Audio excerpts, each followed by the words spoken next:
नमस्कार.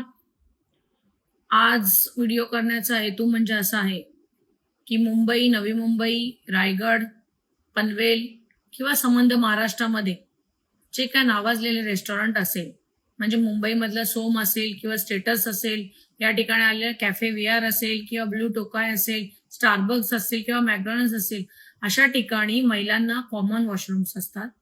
त्यामुळे महिलांच्या आरोग्याला सगळ्यात मोठा धोका निर्माण झालेला आहे.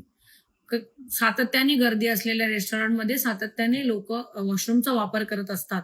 तेव्हा त्यामुळे त्याच ठिकाणी पुरुष आणि त्याच ठिकाणी महिला जात असल्यामुळे कधी-कधी तिथे टिश्यू सुद्धा नसतात आणि अशा पद्धतीने मग महिलांना ते घाणेरडे वॉशरूम्स वापरावे लागतात.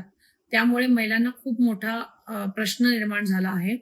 आणि अशा पद्धतीने आपण बघाल, की जेव्हा वॉशरूमचे हे रेस्टॉरंटचे हे परवाने दिले गेले जातात, त्यावेळेस आपण बघाल आहार संस्था जी आहे, असोसिएशन ऑफ रेस्टॉरंट इंडियन अशी जी काही संस्था आहे, त्या संस्थेच्या माध्यमातून यांना सगळ्यांना कंट्रोल केलं जातं.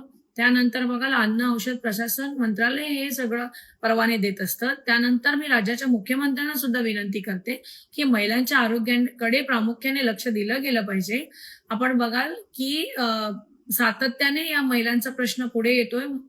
सातत्याने महिलांनी मला फोनद्वारे, पत्राद्वारे असे मेसेज दिले आणि या घटकाकडे किंवा या बाबीकडे दुर्लक्ष करण्यासारखी ही बाब नाही.